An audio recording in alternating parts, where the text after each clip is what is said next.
Okay, what's up guys? So ayan, short vlog tayo today, because recently bumili tayo ng mic setup para sa ating DJI Osmo Action 3. So nakuha natin to sa isang vlogger din, si Sir Motowell. Gaganda ng mga videos niyan, lupet, sarap panoorin.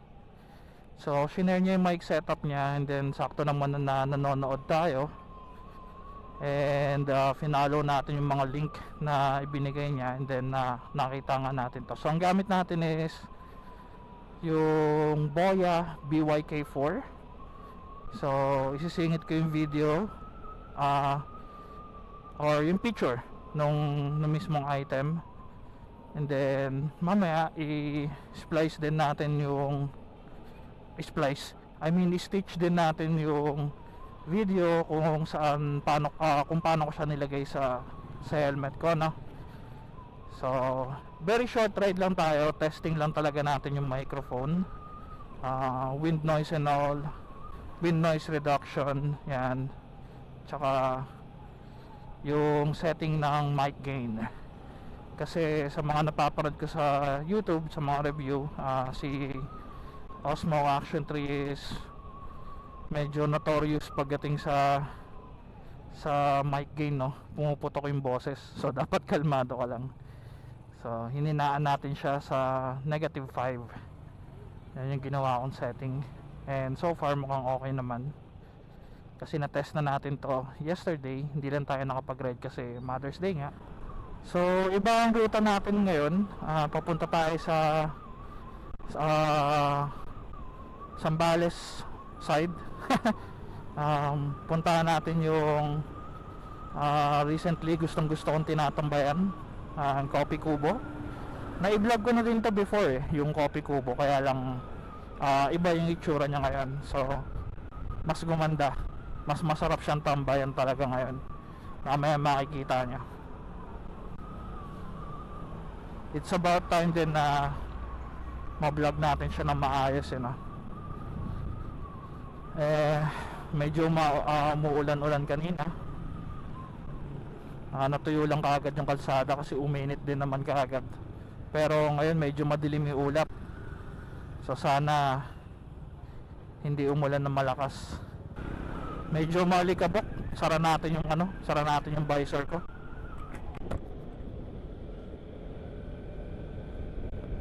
Yan.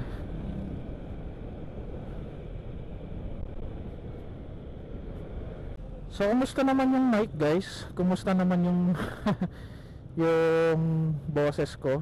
Alam ko pangit yung boses ko. What I mean is the quality. Okay naman ba siya? Hindi ba sumasabog, ganyan? Well, malalaman ko yan kapag in-edit na natin yung video. Pero syempre, yung mga viewers gusto ko din marinig or malaman kung ano sa tingin nyo, no? So ngayon nakasara yung visor ko, i-open ko para matest natin yung wind noise reduction, no? Kasi medyo malakas yung hangin dito sa area na to. Yan. Speed up pa tayo. Ayan, lakas ng hangin. Sarap, lamig.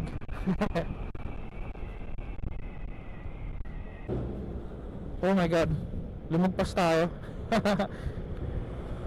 Lumagpas ako. Balik tayo. Pero ayan na, ganda ng view, no? Solid. Kumukulog na, guys, kaya naisip ako sana sagad, sagadin ko hanggang sa dulo kasi maraming Coffee Kubo. Meron pa dun sa kabilang bayan, kaya lang medyo kumukulog na.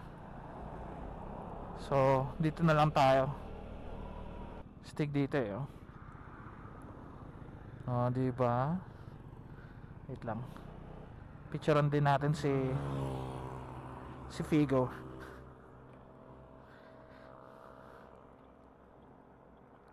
Yeah,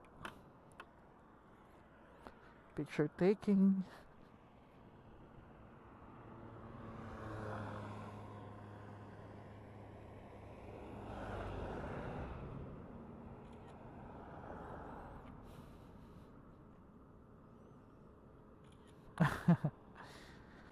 Let's go. Mas maganda yung view doon. Sana doon ko nalang pinicturean.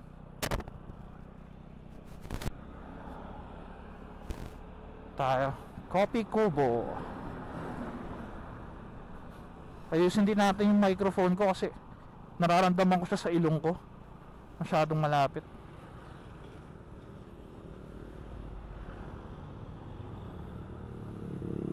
Ano lang tayo, hot choco tayo. Yun.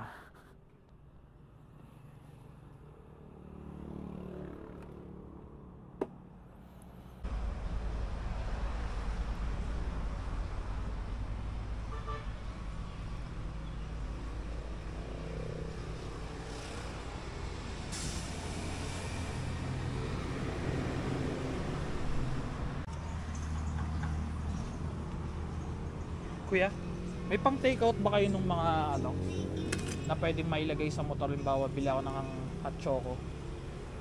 Meron po. May lagayan kayo? Plastic po lang. Ah, plastic lang. May sabitan naman yung ano. Meron po.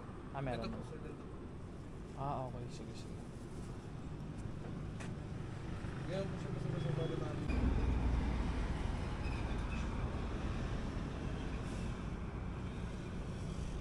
Order tayo ng hot chocolate. Kasi may banda rin sila dito pala. Minsan may tumutugtog dyan. Tapos kung gusto nyo mag-karaoke, meron yatang screen dun eh. Ayun. Tapos yan, so meron ding taas. Dati wala to. Ayan, picture niya sa taas. So po kayo sa sahig. Kita no.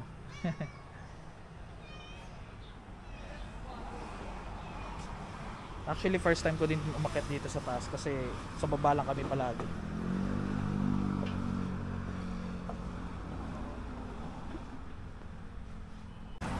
So open to 24 hours guys. 24 hours siyang bukas. Kasi legit talaga. Kapag yung mga tipong nasa dagat kayo, nasa beach kayo, tapos gusto nyo magkape, may mga coffee kubo din dyan. 24 hours din bukas yung mga yun. Ito masarap yung pagkain dito eh. Dahil bumibili ng lutong ulam dati. So along the highway lang to. Pagpapunta kayo ng ano no, pagpapunta kayong Sambales like Botolan, Kabangan, Iba, ganyan. Sa Narciso, along the highway lang, nakikita niyo to. Coffee Kubo. So meron niya itong tinatayo na bago, mas malapit sa may bandang Subic lang. Medyo nasasanay na ako makita yung mga tama ni Figo eh. Oh. Hindi ko na masyado napapansin. Pero papa-insurance na natin siya. Medyo hindi ko lang naasikaso pa ngayon. Parang gusto ko kasi talaga magpalit ng blinker. Pag nakikita ko yung mga naka SIP, mga level 10, HD course, ganyan. Ang pogi kasi nung ano, may si animation. Tapos kapag in-start mo, gumagapang yung ilaw. Tapos bago siya ganda eh. Pero pricey. Wala tayong ano ngayon, wala siya sa budget. So pagpaliban muna natin yung mga ganong upgrade. Pero ito, gusto ko din siyang gawin ka texture nito. Matte black, matte black, matte black. Terno siya nito tsaka nung rack natin. So ito may nakita ako sa TikTok na grab eh. Meron silang parang wrap na nilagay para maging matte black. So magtatanong-tanong tayo kung may makikita tayong ganun. So mga auto detailing siguro. Kay Perfect Finish dun sa tropa, kay Amir, yun isa sa mga magaling dito sa Olongapo. Tanong natin kung meron silang ganun, no? Bro, lalagyan ko na lang to ng tint, black tint. So ganun yung ginagawa ng iba. Yun na lang muna siguro. Mas mura pa yun, baka nasa 200 na nga tayo. Yan, pangit ang buko. Kailangan natin magpagupit. So waiting lang tayo sa waiting lang tayo sa order natin. Bumili ako ng 2 hot choco. Yung isa iahatid ko sa bahay. Ay iinumin ko na lang sa bahay para matikman din nila ito.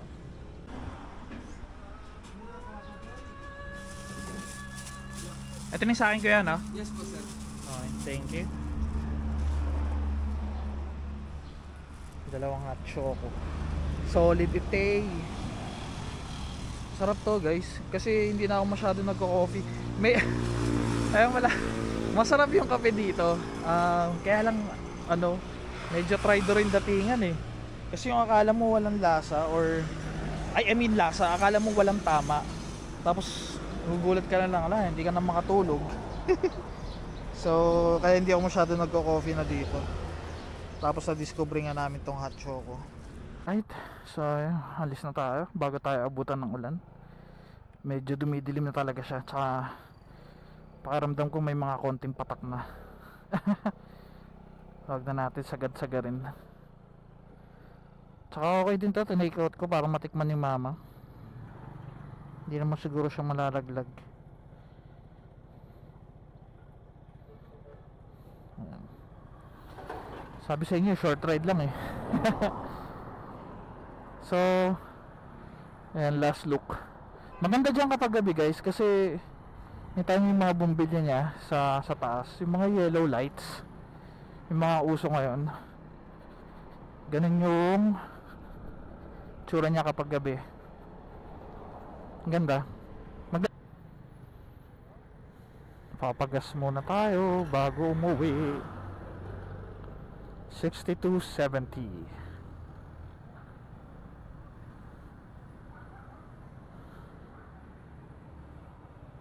$95 octane.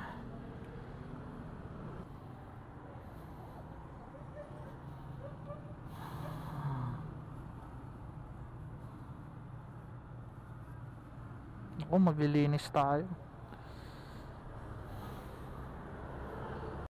Kuya? Thank you.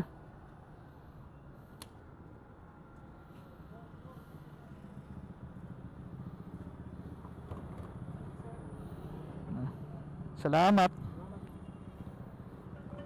Tumapon ng ating hot chocolate. Oh my god.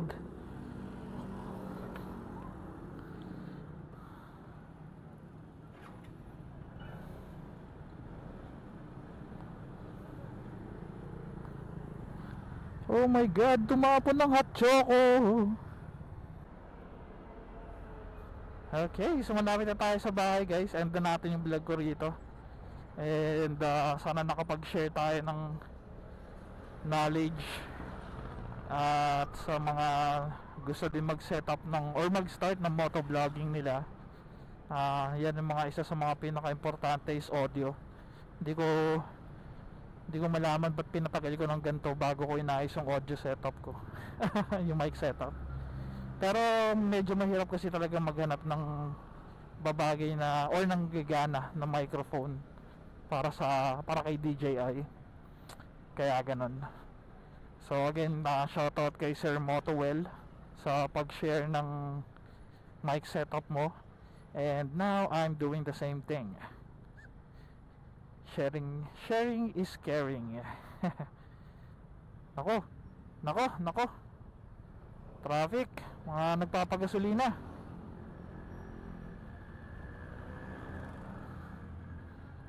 For watching guys, and salamat sa patuloy na pagsuporta. Umuunti ang ating watch hours and nadagdagan tayo ng mga bagong subscribers. Thank you very much. And see you on the next vlog. Bye, ride safe and stay safe.